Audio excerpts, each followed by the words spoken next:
Okay, so I'm just going to go directly into it. I know a lot of folks are already here and did come here because they wanted to first hear what's going on with the Waifu Wares stuff. So I just want to kind of, I want to explain my timeline of events. There's some things I'm going to show you that are like emails that I got and stuff like that. So you guys all know like officially what has gone on. And also I just want you guys to know like my personal feelings on the matter. Because a lot of folks are kind of entering this conversation, and it did kind of blow up and spiral beyond like what I wanted it to be, and it feels very it feels like it didn't have to be like this is kind of how I feel. Made outfit's good, thank you, Yellow Moth. Keck definitely played a part in it, so I actually want to be specific about that. So it's not just that Keck played a part in it. Like Keck McKeckerson runs something called Waifu Warheads, and me and him kind of had like a detente, and I'll talk about it. Like I'll show the DMs between me and him. Basically, we had a detente until I was like talking to Bint about like whether Kirsha's still with Gamersubs, and then he was like, "It's over. I'm gonna go after you now," and that's why all this started. So let me talk a little bit about it. So I do want to stress, okay. So let me open first with what's been publicly available, right? So let me talk about the Waifu Wares statement and show that. So we can talk about that. So Waifu Wares tweeted yesterday at 3:33 p.m. We'd like to clarify that we are not affiliated with AC Valence VT, and we're unaware of any past events or situations they may have been involved in. When reviewing potential participants, we base our checks on recent activity and profiles rather than conducting an extensive deep dive into historical matters. We apologize for any confusion or concern this may have caused, and thank you for understanding. Someone, like a Kirsha fan, said, "Hey, you absolutely are affiliated with..." I'm sorry, one sec.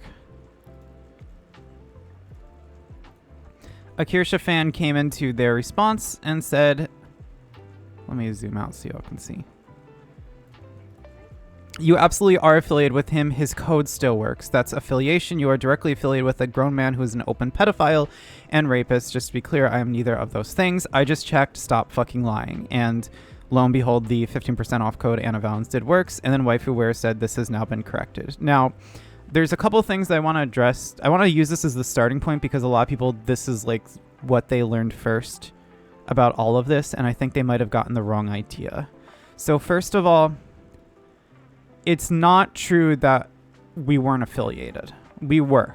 I was given an invite email by Waifu Wares Collaboration that said, "Congratulations, we're thrilled to welcome you to the Waifu Wares Collaboration Program. Thank you for your passion, creativity. We're excited to work together and bring amazing content to life." So they wanted me to sign up for the affiliate portal. And then from there, they had me, they invited me to join the Discord, and they wanted to prepare artwork for me: a Dakimakura, a standee, a keychain, booba mousepad, clicker, desk mat, and clothing. This was sent at August 10th, 10:45 a.m. That the time is noteworthy. I'll explain why. Now I responded to, this was Liam, their director. And so I responded and I was asking, I said, "Oh my gosh, thank you. I'm so incredibly excited to join. Just 2 quick questions. Can I start using my code immediately and announce the partnership? 2, is there any deadline for getting artwork in? I've got a couple artists in mind to work with." I was already contacting artists to arrange merch deals like as soon as yesterday morning. So Waifu Wares said, Hi. Yes, more than welcome to promote straight away, and no deadline, but the sooner it's in, the sooner I can get the release arranged. Any questions, just HMU." And I said, "Thank you. I'm really excited to work together." So I announced the partnership pretty much shortly after. And right after I announced the partnership, this is where our guy, Keck McKeckerson, a Kirsha fan, comes in. So after I announced the partnership, he's in my DMs.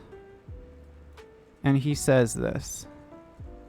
So I was tweeting Bint, who, you know, just talks about like right-wing VTuber stuff. And so Keck McKeckerson, let me explain. When I started talking about censorship, when I started talking about just normal VTuber stuff, he was like, "I'ma stand down."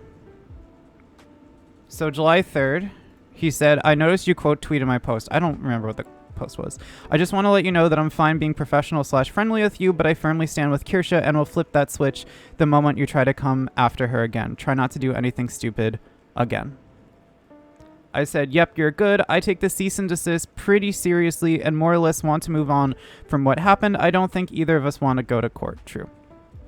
And then I shared the article I did about Umara Tomo, and I said, "Trying to use my platform to highlight the good in VTubing too." Like, so, you know, de-escalate, right? If he's saying, "I'm not going to go after you," then I'm not going to be like a piece of shit, right? And then, you know, I write this tweet towards Bent, and I say, because I've been talking a little bit, I was just speculating of what's going on with Kirsha. I want to give a general update. I'm not sitting here looking to glow. I said, "Interesting that she didn't pull the plug at all while talking GS. That she didn't plug the code at all while talking gamer subs. I don't think she's actually tweeted the code since May, at least searching via Twitter. My guess is her code gets unceremoniously dropped September to January, but who knows what's going on, just weird for a GS partner.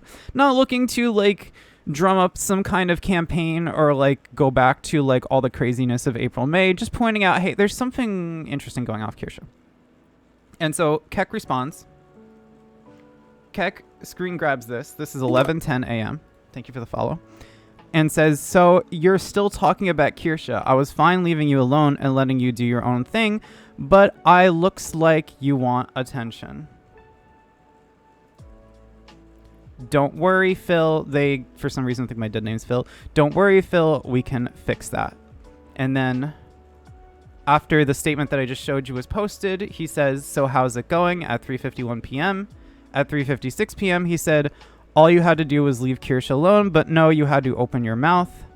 And then he's like trying to bring Niara into it 4 hours later. Like, he keeps on coming into my DMs. Now, I do want to stress that while I deleted the post announcing my partnership, Keck sent this to me at 11:10 a.m. And that was after I had announced the partnership was happening. If I go through Keck's page, let me scroll through really quickly. This is definitely someone who is like obsessed with actively trying to get me removed from Waifu Wares. He's constantly tweeting about it. He's celebrating that it happened. Let's see. We'll go through his history a little bit. Okay. August 9th. Okay, so he tweets over here, August. So he tweets at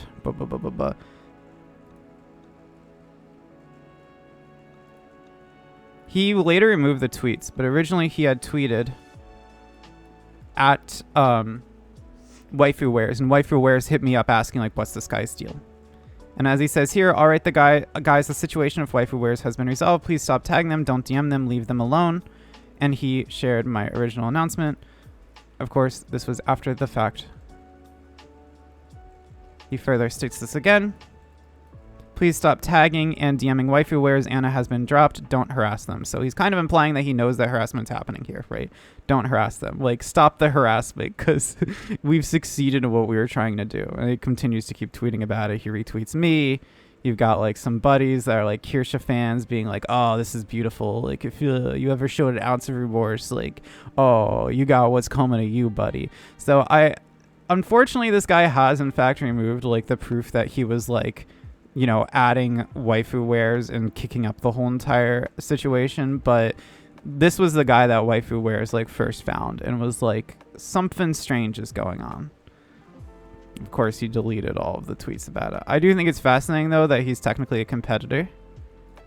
Like, it's sort of fascinating to me. Like, he himself is like a Waifu Wares competitor in his own right, but mostly around Kirsha. Just kind of curious. It's almost like maybe the space has a professionalism problem. Maybe. Who knows? Anyway, though. So I don't want to leak my DMs with Waifu Wares, but I do want to discuss how it went down. So at 11:31, Waifu Wares basically approaches me over Twitter DM. I believe that's my understanding is that Waifu Wares is two separate people. There is John, who is like the person that like kind of runs the Twitter, and then there's Liam, who's the one that contacted me. So John's asked me basically what's going on, and we talk a little bit about my history of Kirsha. And I assumed when I was invited to the Waifu Wares program that I would naturally assume they knew about like everything going on with me, because what you need to understand is that Gamer Sups is a major competitor to Waifu Wares, in the sense that like Waifu Wares is like the small business equivalent and is trying to operate in the space alongside them. And so they are direct competitors. And also it was all over the place in April and May. So I didn't feel the need that I needed to contact Waifu Wares and like explain that I'm a controversial figure, because quite frankly, I actually thought that I wasn't going to get accepted at all by Waifu Wares. Like I just applied to YOLO it, and I assumed they probably knew who I was and knew everything about me. Like it is very easy to find information about me on the internet. A quick search of Anna Valens will give you a lot of information in a couple minutes. So I was taken a bit by surprise, because it seemed like Waifu Wares really didn't know anything about Kirsha or me or the situation at all. So I tried to explain to them as the harassment built, and they kept on kind of checking in, asking exactly why people are harassing me. They were like kind of like shocked that like some 5-year-old like like not ASMR, like breeding farm kink like rage bait post joke was like being sent to them. They're like, what's going on? Like, we don't understand like any of this. Why is a 5-year-old like joke being sent to us?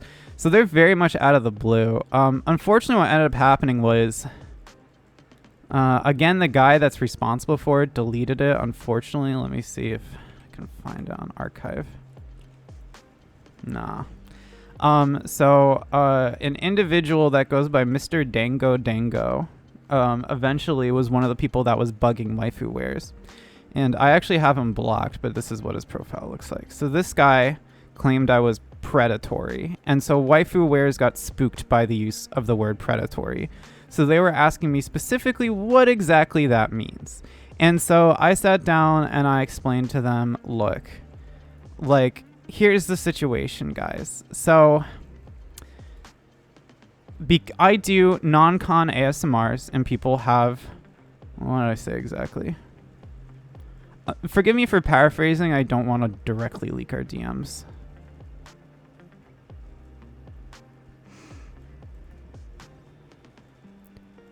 All right, so yeah, that tweet was sent to me, and they were asking for specific information further about it.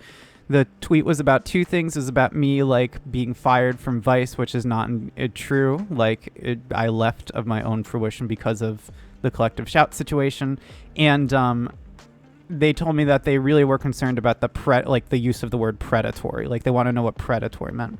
And I explained that I do ASMR that's non-con and dub-con themes. Happy to send some examples. It's also because I've previously been open about the fact that I deal with sexual OCD.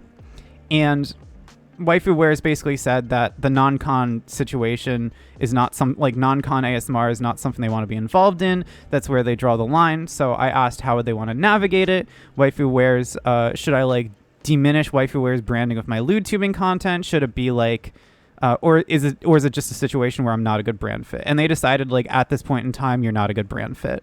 So I asked them, do you want to end the partnership for the time being? And they asked for the time being if that's okay. And I asked if we could quietly split so it doesn't feel any controversy. Originally, they were open to that idea, but then they kind of wanted to move quickly, like sooner rather than later, because of the harassment being so distressing for them. Like they directly told me it was very distressing for them. It was relentless. They felt the need to publish. Like it was getting so insane, and they claimed they're getting so slandered. And it was getting so intense that is the reason why they ultimately published. Excuse me, I'm sorry. That's why they ultimately decided to publish this statement. Now, obviously, I have a couple concerns of how this has been handled, because I feel like this is not fully honest. We were briefly affiliated, even if it was for a couple hours. I also feel like the handling of things like this, where I'm being misgendered and someone is saying like that I'm a pedophile and a rapist, like that's something that Waifu Wares shouldn't have stood for. Like they didn't really respond to it at all. They just kind of were like, yeah, it's been corrected, which does personally upset me. On the other hand, I think this is a small business that has never ever had to be in the hot seat like this before and dealt with this level of harassment. I am very used to it. I also block a lot of people, so I don't understand like if people are still constantly talking about me all the time on Twitter. But I do understand as well that like some decisions that were maybe panicked and maybe not the best, including like not responding to like just insane slander about me, like maybe some things kind of like insane bigoted slander, like it's transmisogynistic slander. I understand that like these are literally two people just trying to run a company in the VTubing space, and they weren't prepared for the onslaught of harassment they were going to experience. However, I think it's very clear that a lot of people have said that this was a mutual split, in a sense as if me and Waifu Wares on equal footing decided, hey, this is not going to work. Yeah, let's not do it. Okay, cool. When it was a situation where I was trying to look for ways to maybe maintain the partnership and also at the bare minimum ramp down the partnership quietly to prevent a blow up. And instead what did in fact happen was Waifu Wares just wanted to end the partnership because the harassment was getting too much for them. And I decided I wasn't going to fight them on it. I had no leverage to do so. Like in the partnership agreement, they can cut the tie at any point, and I didn't really want to make their lives harder. However, I do feel like some of the ways this has been handled publicly, and now some of the ways Waifu Wares affiliates are handling the situation, has put me in an awkward situation where I do have to clear up matters a little bit more. Yes, I was specifically dropped because of the harassment that was transphobic, transmisogynistic, and slanderous in nature, targeted towards Waifu Wares. Yes, it was specifically because of the harassment. While there are elements of my lewd tubing and ASMR work that also made Waifu Wares upset, it was very specifically and precisely because Waifu Wares was not prepared for the level of harassment they would face, and as a result, they decided to cut ties with me. That's it. I will address anything in chat from this point forward. I will say just a couple things. One, I really do feel for the folks at Waifu Wares. I think a lot of mistakes were made on their part that led to this situation. I think they put me in a really awkward and bad situation that could have been easily avoided with 5 minutes of Google and a polite and diplomatic email saying, not at this time, you're a good fit. I think additionally that I asked for Waifu Wares affiliates to understand that the company did mess up pretty badly on this, and not to suggest that this was a purely mutual breakup. Like, this, guys, the company that you're affiliated with dropped me because I was getting crazy ass harassment for being a transgender woman. Like, whether from there, how you want to respond from there is up to you. I personally do still have a lot of respect for the Waifu Wares team and for the affiliates that work with them. And I do ask everyone here understand that like Waifu Wares is a small company that has never had to deal with this kind of crisis before. But I hope folks also understand that this is reflective of, this is a symptom in ENV tubing where this is going on. Like, this is a thing that is happening to other people as well. I just have a platform to talk about the harassment that I experienced.